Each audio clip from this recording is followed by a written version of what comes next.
고린도후서 5장입니다.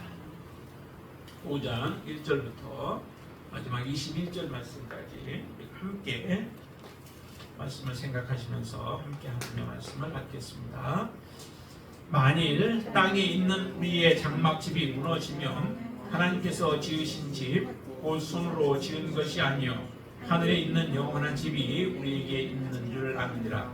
참으로 우리가 여기 있어 탄식하며 하늘로부터 오는 우리 젖으로 덧입기를 간절히 사모하노라. 이렇게 입음은 우리가 벗은 자들로 발견되지 않으려 함이라. 참으로 이 장막에 있는 우리가 짐진 것 같이 탄식하는 것은 벗고자 함이 아니요 오히려 덧입고자 함이니 죽을 것이 생명에 삼킨 바 되게 하려 함이라. 곧 이것을 우리에게 이루게 하시고 보증으로 성령을 우리에게 주신 이는 하나님이시니라. 그러므로 우리가 항상 담대하여 몸으로 있을 때에는 주와 따로 있는 줄을 아느니 이는 우리가 믿음으로 행하고 보는 것으로 행하지 아니함이로다. 우리가 담대하여 원하는 바는 차라리 몸을 떠나 주와 함께 있는 그것이라.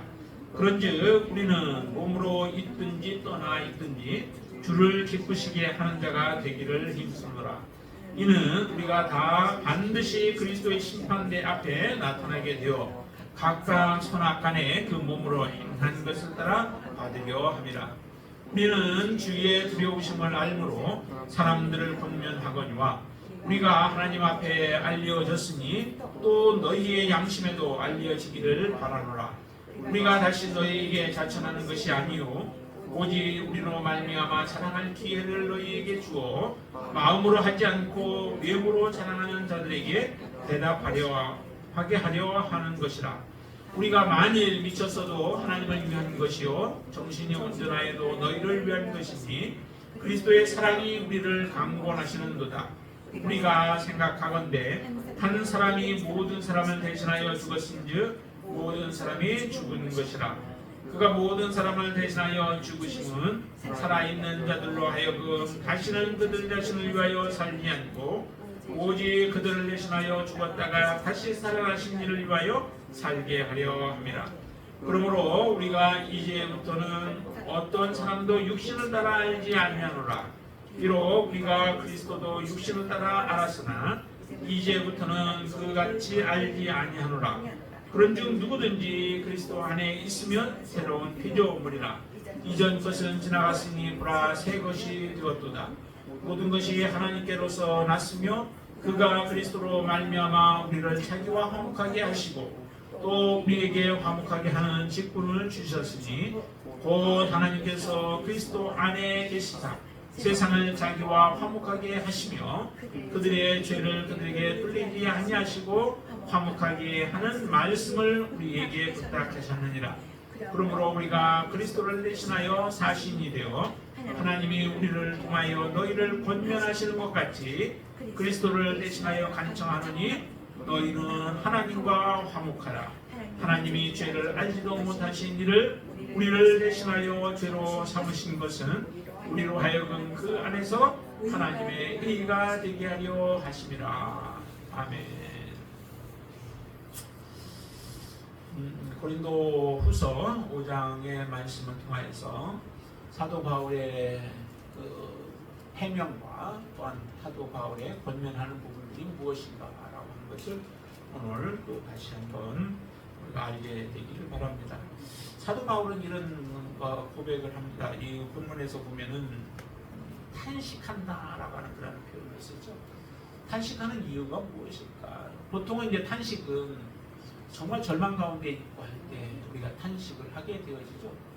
어떻게 할 바를 알지 못할 때 탄식하면서 우리가 그 고통을 표현하는 그런 모습으로 보여주는데요. 오늘 여기에 사도 바울이 말하는 2절에서 말하는 탄식한다라고 하는 것은 덧입고자 한다라고 이렇게 표현을 해요. 덧입고 싶은 마음이 있어서 그것 때문에 탄식한다라고 표현하고 있죠. 그럼 덧입는다는 것이 무엇을 이야기할까?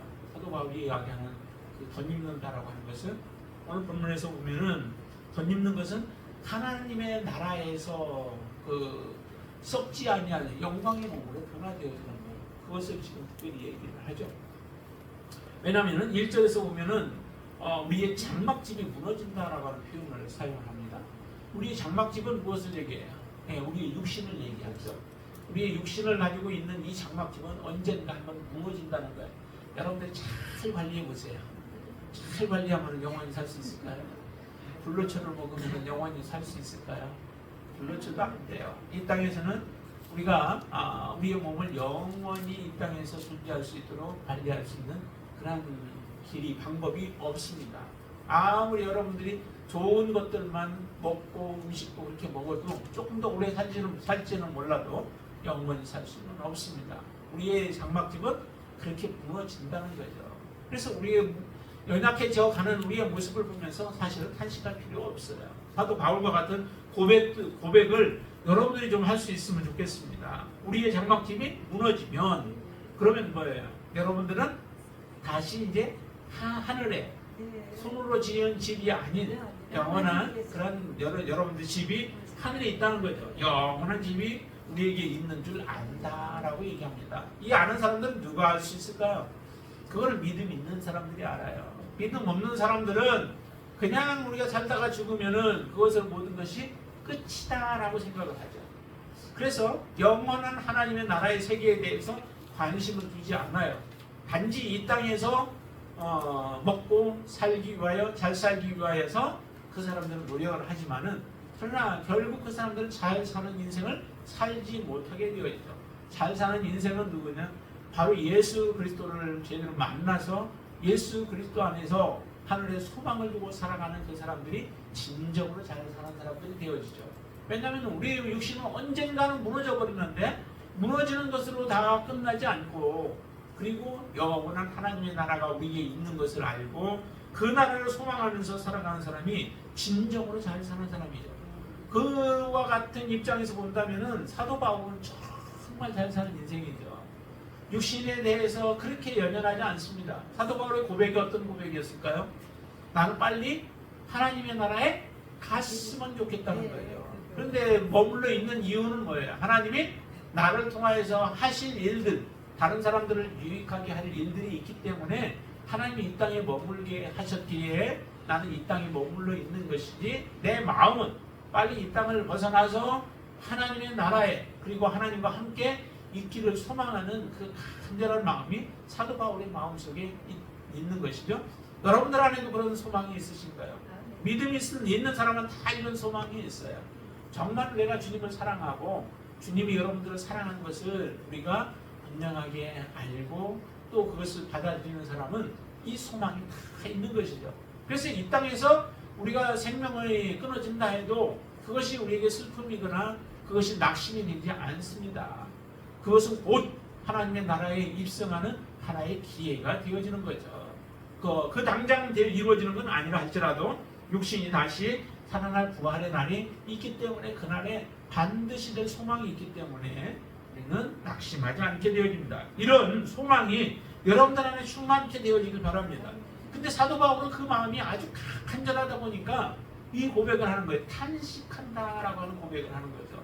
여러분 안에도 하나님의 나라에 가고 싶은 마음 때문에 탄식하는 그 탄식의 기도가 하나님 앞에 올려질 수 있게 되기를 바랍니다.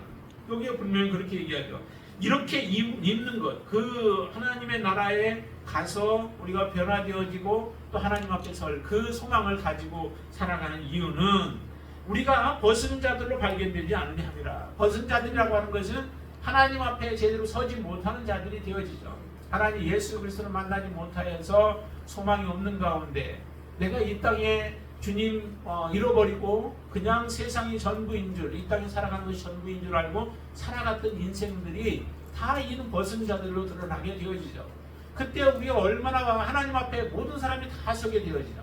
믿는 사람이나 믿지 않는 사람이나 다 주님 앞에 서게 되어집니다.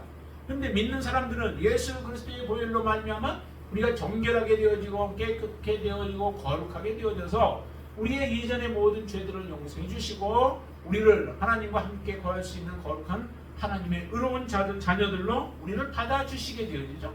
그러나 하나님이 없는 사람들, 영생이 없는 사람들, 예수 그리스도가 그 안에 없는 사람들은 다 하나님 앞에 부끄러운 구원을 받게 될 부끄러운 그들이 부활을 얻게 되어질 것이고 하나님 앞에 심판의 부활로 나오게 되어질 것입니다. 이런 사람들은 정말 벗은 자들과 같이 부끄러운 자들이 되어지죠. 그러나 여러분들은 바로 하나님 앞에 온전한 믿음으로 바르게 서서 부끄럽지 아니하는 그런 모습으로 주님 앞에 설 수 있게 되어지기 바랍니다.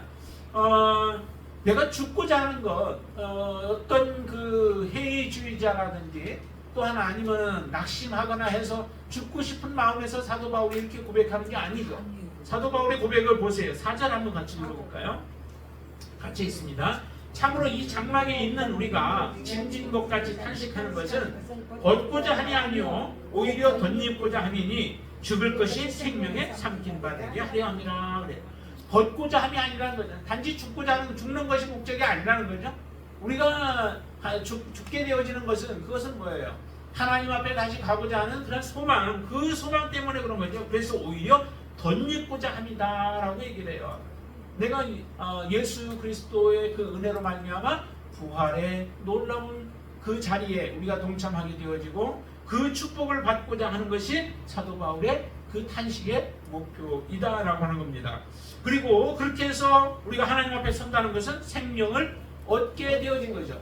생명을 얻은 자가 되어져서 그 영광을 누리게 되어집니다. 이런 놀라운 축복을 하나님께서 우리에게 허락해 주셨기 때문에 그 축복을 받고 누리기를 원하는 마음이 사도 바울의 마음속에 간절히 있었던 거예요. 그래서 사도 바울이 지금 1절부터 10절까지의 그 내용에서 사도 바울이 해명하는 해명은 뭐냐면은 나는 보는 것으로 살지 않는다는 거예요. 보는 것으로 살지 않고 사도 바울은 어떤 것으로 살아요? 예, 믿음으로 살아가는 거예요. 이게 바로 사도 바울이 지금 고린도 교회를 향하여서 사도 바울이 해명하는 거예요. 우리는 보는 것 때문에 살지 않았다. 보는 것을 위하여서 살지 않았다. 내가 살아가는 목적은 믿음으로 살아가는 것이고 보는 것으로 살아가는 것들이 다 무엇일까요? 여기서 보면 보는 것은 육으로 살아가는 것들, 이런 것들도 다 보는 것에 해당되는 거죠.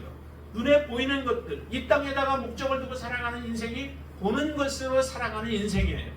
그러나 믿음으로 살아가는 건 뭐예요? 영생을 위하여 살아가는 삶이요, 그 부활의 날을 위하여 살아가는 삶이요, 또한 하나님께서 우리에게 덧입는 것, 그 하나님의 나라에서 부활의 몸으로 생명의 부활로 나아가는 그 모든 것들이 다 믿음으로 살아가는 삶에 해당되어지는 것이죠. 이렇게 사도 바울은 살아갔으니까 너희들도 우리와 살아가는 삶이 정말 다른 사람들에게 부끄러운 삶이 아니었고 너희들이 잘 보지 못할지 몰라도 우리가 바라보는 것은 영원한 하나님의 나라를 바라보면서 살아가는 인생이었기 때문에 사도는 담대히 권면할 수 있는 거예요.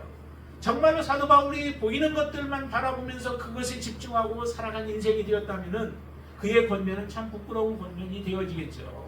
하나님이 원하시는 것도 아니고 기뻐하는 것도 아닙니다. 그러기에 사도 바울은 이것을 권면하고 있습니다. 또 해명을 하고 있고요. 그 다음에 두 번째 11절부터 해명하는 그 이유는 뭐냐면은 거기에는 보니까 육신을 따라 살아가는 삶이 있어요. 육신을 따라 사는 삶, 그 삶을 살아가면 안 되죠. 그래서 몸을 따라가든지 육신을 따라가는 삶이 아니라 하나님 앞에서 정말 어떻게 되냐면 그리스도의 사랑으로 사랑을 따라서 우리가 살아가는 삶, 그 삶이 바로 사도 바울이 살아간 삶이었다라고 하는 겁니다. 14절에 이렇게 표현하고 있죠. 14절 한번 보세요. 그리스도의 사랑이 우리를 강권하시는도다라고 얘기를 해요. 다른 사람 그 고린도 교회에 들어와서 지금 고린도 교인들을 혼잡하게 만든 사람들은 그 사람들은 뭐예요? 육신을 따라가 살아가는 사람들이었죠. 그렇지만 우리는 그게 아니라 그리스도의 사랑이 우리를 강권하여서 그 사랑을 따라서 살아간 삶이 바로 우리의 인생이었다. 너희들 안에서의 사역한 우리의 삶이었다라고 하는 것을 사도 바울은 그렇게 지금 해명하고 있는 것이죠. 이런 모습들을 보면서 우리에게 사도 바울이 이런 얘기를 해요. 주를 기쁘시게 하는 자, 그 주를 기쁘시게 하는 것, 그것을 얘기를 하는데요. 무엇이 주를 기쁘시게 하는 것일까요? 여기 본문에서 말하는 것들 중에서 주를 기쁘시게 하는 것은 믿음으로 행하는 것이 주를 기쁘시게 하는 것이죠. 그렇죠? 믿음을 따라서 우리가 살아가는 것, 그게 바로 주님을 기쁘시게 하는 거예요. 또 우리가 주를 기쁘시게 하는 게 뭐냐면 마음으로 행하는 것이죠. 12절 말씀해 보시면요, 우리가 다시 너희에게 자청하는 것이 아니요 오직 우리로 말미암아 자랑할 기회를 너희에게 주어. 어떻게 해요? 마음으로 하지 않고 외모로 자랑하는 자들. 이 사람들이 누구냐면은 마음으로 하지 않는 사람들이 지금 고린도 교회에 흘러 들어온 그런 거짓 선지자들과 같은 사람들이에요. 이런 사람들은 마음으로 하지 않고 뭐예요? 외모로 자랑하는 사람들이라고 얘기를 하죠. 그렇지만 사도 바울은 아니죠. 마음을 다해서 지금 고린도 교회를 섬겼고 바르게 하나님 앞에 세우기 위하여서 헌신했던 삶이 바로 사도 바울의 삶이었던 것을 우리에게 말씀해 주시죠. 또 하나 주를 기쁘시게 하는 것이 무엇일까요? 오직 주를 위하여 살아가는 삶이에요. 오직 주님을 위하여서. 자, 13절. 아니요, 13절 말고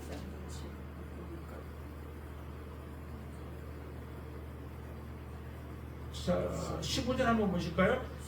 그가 모든 사람을 대신하여 죽으심은 살아있는 자들로 하여금 다시는 그를 자신을 위하여 살지 않게 오직 그들을 대신하여 죽었다가 다시 살아나신 이를 위하여 살게 하려 함이라.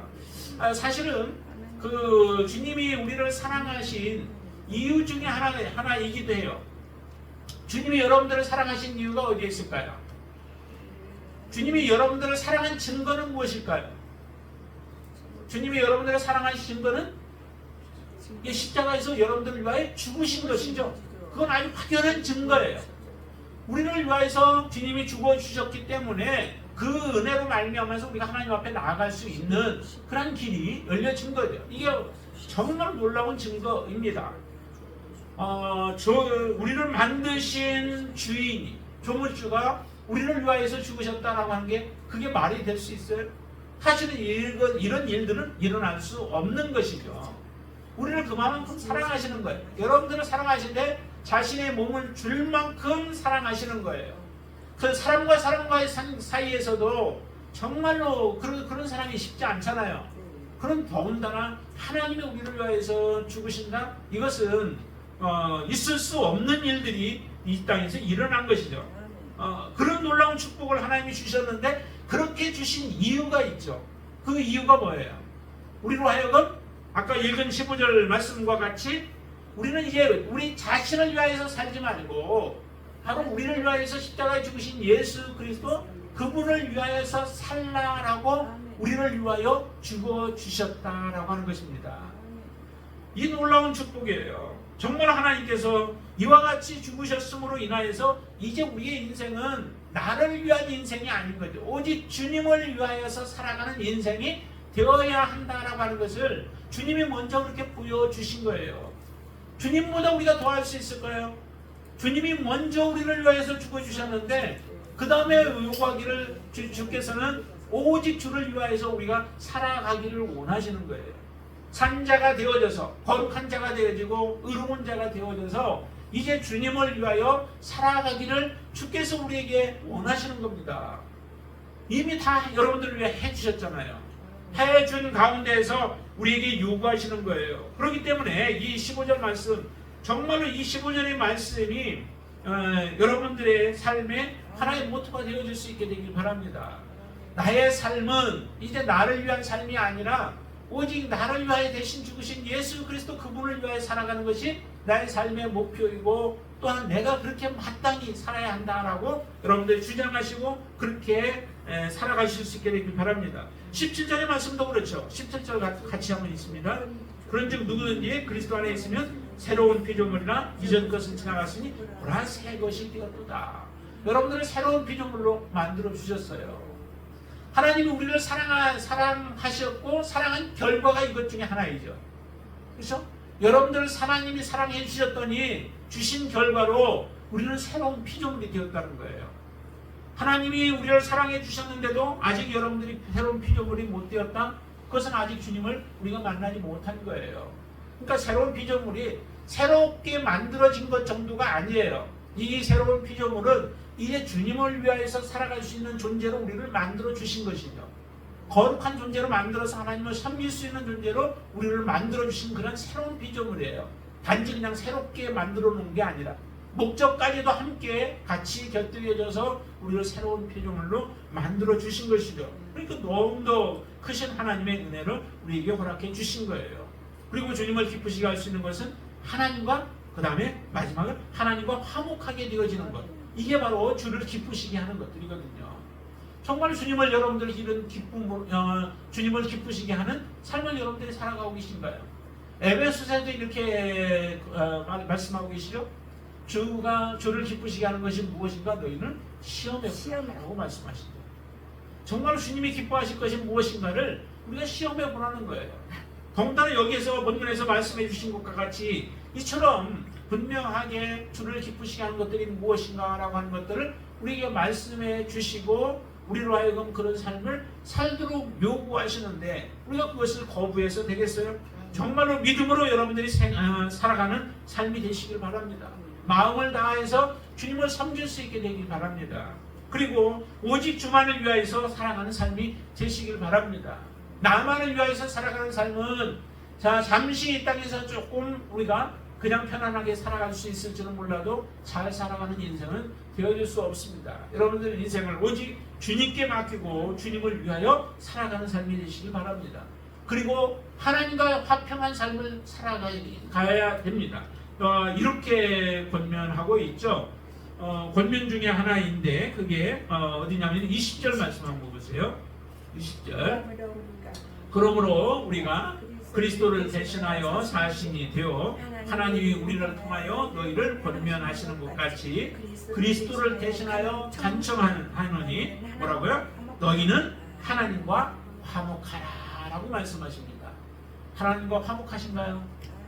네, 아멘. 네네, 여러분들이 정말 하나님과 화목한 삶, 이 삶을 살아야 우리가 하나님 앞에 섰을 때에 담대해질 수 있는 거예요. 어떻게 하나님 앞에 우리가 담대할 수 있겠어요? 이 땅에서 죄로 살아가는 사람들은 하나님 앞에 설 때 두렵고 당연히 하나님의 자녀들이라 할지라도 두렵고 떨림이 있죠. 그러나 정말 하나님을 사랑하고 이 땅에서 하나님을 사랑하는 데에 여러분들의 마음을 다해서 하나님을 섬겨 살아갔다면은 하나님 앞에 섰을 때에 그 날은 정말 영광의 날이 되어질 줄로 믿습니다. 오늘 본문에서도 이렇게 말씀하시죠. 자, 10절 말씀 한번 보세요. 10절 같이 읽습니다. 이는 우리가 다 반드시 그리스도의 심판대 앞에 나타나게 되어 각각 선악간에 그 몸으로 행하는 것을 따라 받으려 함이라 라고 말씀하시죠. 우리가 다 반드시 그리스도의 심판대 앞에 선대요. 이거는 피할 수가 없대요. 모든 사람들이 다 그리스도의 심판대 앞에 서게 되어질 텐데 그럼 그 설 때에 여러분들이 그래도 담대하게 설 수 있는 그 비결이 어디 있는가 하면 바로 하나님과 화목한 관계 속에서 살아가시는 거예요. 근데 이 하나님과 화목한 관계는 누가 만들어 주시냐면 예수 그리스도께서 만들어 주신 거예요. 오늘 본문에 보면은 예수님이 우리를 위해 대신 죽으셨다라고 하는 그런 표현을 하시잖아요. 14절 말씀도 그렇게 말씀하시죠? 예. 그리스도의 사랑이 우리를 강권하시는도다. 우리가 생각하건대 한 사람이 모든 사람을 대신하여 죽었은즉 모든 사람이 죽은 것이다 라고 말씀하시죠. 모든 사람이 예수 그리스도가 우리를 위하여서 대신 죽으심으로 모든 사람이 다 죽었다라고 얘기를 해요. 그러니까 예수님이 우리를 위하여 죽어주셨다라고 하는데 그 죽어주시는 이유가 우리를 하나님과 화목하게 하기 위해서 죽으셨다라고 하는 거예요. 하나님과 우리 사이에 있었던 담들을 헐어버리시고 우리가 하나님 앞에 아버지로 부르고 나아갈 수 있는 특권을 주시고 하나님은 우리를 자녀로 우리를 받아주시는 그 언약의 백성이 되어지도록 우리를 하나님께서 축복해 주신 것이죠. 예수 그리스도의 보혈로 말미암아. 그래서 예수 그리스도를 말씀하시는 거예요. 예수님의 죽으심이 없이는 우리가 주님 앞에 나갈 수도 없었고 화목을 우리가 누릴 수도 없는 존재였던 거죠. 그렇기 때문에 주님을 기쁘시게 하려면 반드시 필요한 게 뭐예요? 주님과 화목한 관계를 누려야 하는 것이죠. 그런 관계를 누리라고 하나님은 해주신 거예요. 이게 그 선택사항이 아니라 이건 필수사항인 거예요. 그 사람들이 바로 진정한 하나님의 자녀가 되어지는 것이죠. 그래서 이처럼 사도 바울이 권면한 것 중에 하나가 뭐냐면은 너희는 하나님과 화목하라라고 하시는 말씀입니다. 이거는 화목은 한순간 우리가 예수 그리스도 믿었을 때 그때 한순간 화목으로 끝나는 것이 아니라 이 화목은 지속적으로 관계를 맺어가는 것이죠. 지속적으로 하나님과 화목의 관계를 맺어가며 마지막까지 우리가 숨이 떨어지는 그때까지 지속적으로 하나님과 여러분들은 화목한 관계 속에서 살아가실 수 있게 되어지기를 바랍니다. 그리고 또 하나 권면한 것이 있다면 그것은 아까 말한 것처럼 믿음을 따라서 하나님의 것을 입으라라고 하는 거예요. 다시 말하면 믿음으로 따라서 행하는 삶, 그 삶을 살아갈 때 우리는 하나님의 것을 입게 되어지죠. 믿음으로 살아가지 않는 사람이 하나님의 것을 입을 수 없습니다. 이건 그냥 되어지는 게 아니라는 거죠. 그래서 여기에 우리의 장막집이 무너질 때에 손으로 쉬지 않냐는 하늘에 영원한 집이 있는 그것을 얻으려면은 반드시 믿음을 따라서 행하는 삶이 되어야죠. 고린도 교회도 마찬가지예요. 지금 고린도 교회는 아직 믿음을 따라서 행하는 삶이 되어지지 못하고 있는 거죠. 그러다 보니까 분란이 일어나고 또 많은 문제들이 발생되어졌던 그 고린도 교회를 향하여서 너희들이 믿음을 따라서 행하라. 그리고 너희들은 하나님과 화목한 자들이 되어라 라고 하시는 그런 권면을 해주고 있는 것입니다. 오늘 이 본문의 말씀을 보면서 우리가 다시 한번 봐야 할 것은 정말로 하나님께서 얼마나 우리를 사랑하고 계시는지 그 사랑하는 것을 너무도 잘 철저히 느끼고 있기 때문에 사도 바울은 탄식하면서 그 나라에 가고 싶어하는 그런 열정과 소망이 있었던 것입니다. 여러분들 안에도 정말 이런 소망으로 충만케 되시기를 바랍니다. 그리고 특별히 하나님을 기쁘시게 하는 것이 무엇인가 라고 하는 것을 여러분들이 깨닫고 그렇게 살아갈 수 있게 되길 바랍니다. 여기에 11절에 보면은 이렇게 고백을 해요. 11절 한번 보시죠. 우리는 주의 두려우심을 알므로 사람들을 권면하거니와 우리가 하나님 앞에 알려졌으니 또 너희의 양심에도 알려지기를 바라노라 라고 얘기를 하죠. 거기에 보면 우리는 주의 두려우심을 알므로 라고 얘기를 해요. 정말 하나님은 두려우신 분이시죠. 사실은 거룩하지 않았으면 하나님 앞에 우리가 보일 수도 없고 하나님을 볼 수도 없었고 구약의 모습 속에서 우리가 그런 모습들을 참 많이 보잖아요. 정말 천사들을 보는 것조차도 두려움 가운데 있었고 그 사자를 보면 우리가 죄 가운데 있는 자들은 죽임을 당하게 되어지는 이런 일들이 있는 것을 보면은 정말 우리가 그 창조주 앞에 선다라고 하는 것 지금은 우리가 말을 마음껏 할 수 있는 대로 하고 살잖아요. 하나님 앞에 가서도 우리가 말을 막 할 수 있을 것 같이 생각이 되어지만 막상 정말 그 하나님 앞에 우리의 문제들 다 속속들이 알고 동기를 알고 우리의 행위를 다 아시는 하나님이 우리에게 딱 질문한다면은 그 질문에 대답할 수 있는 사람이 과연 누가 있을까? 담대함으로 하나님 앞에 하나님 나는 이래서 뭐 하나님 안 믿었습니다 라고 말할 수 있는 사람이 과연 누가 있을까? 그게 하나님에도 합당한 말이 되어질 수 있을까? 아니죠. 하나님의 말은 옳고 하나님의 말은 정확하고 하나님의 말은 권위가 있고 하나님의 말은 능력이 있고 하나님 말은 모든 것 가운데서 하나도 모르는 게 없잖아요. 여러분들이 아주 속 사정까지도 다 아시고 동기까지도 다 아시는 하나님이시기 때문에 그 모든 것을 다 알고 질문한다면은 그 질문에 사실은 우리가 답할 수 있는 게 아무것도 없다라고 저는 생각해요.